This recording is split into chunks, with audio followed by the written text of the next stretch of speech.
Hey guys, we're back, and we're going to be talking about one of Shakespeare's bloodiest plays, Titus Andronicus. Last semester, Laura got to talk to the cast herself. Yeah, I was talking to the cast. I sat in on one of the rehearsals. We got to film a couple scenes and talk to the director as well as production manager and some of the actors about their experience working with Blue Canoe Productions as well as Queen's University to put on this play. Now, this play actually opened this past weekend and was extremely well received, but you guys will have a chance to see it this week playing at the Wellington Street Theatre. Hi, I'm sitting here with Ryan LaPlante, the director of Titus Andronicus. Now, Ryan, I guess the question at hand is why Titus? Why did you choose, out of all of Shakespeare's many plays, to put on Titus Andronicus? Well, the fabulous thing about Titus is that it's the end of an era in the Roman Empire, and I feel like the same thing is happening in Western society today. So there are a lot of parallels that can be drawn, which is one of our major focuses. I guess a question that I'm wondering about is Titus Andronicus is known to be Shakespeare's bloodiest play. How are you and the cast dealing with the gore on stage and the mature themes that are underlying this play?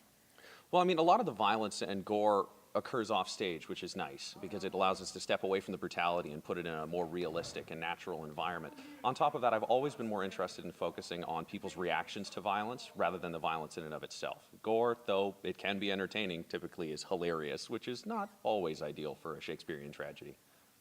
I'm here with Alyssa and Matt, and they are playing Demetrius and Chiron in Titus. Alyssa, how is your experience going with the show so far?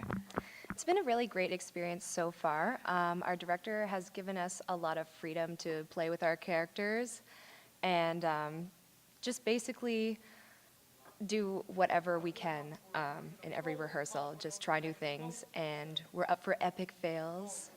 So it's just been a really great, nurturing environment.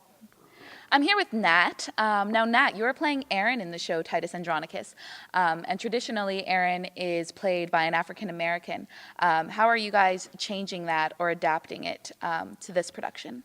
Right. Well, what we've done is made him an albino African American. So basically, what that means is that he is from Africa. It's constantly referred to in the play as the Moor, and yet he's an albino, and the reason that we've done that is to make it, he's even more of an outsider because of that. Even in Africa, he was an albino and didn't fit in there, so really trying to get into my head what that would feel like and the anger that he would have because of that, and finding that in myself where I felt an outsider. So Ryan, I guess the final question is, why should people come and see Titus Andronicus? Because it's a fast and furious production of Shakespeare, and he lets us learn more about humanity than anybody else.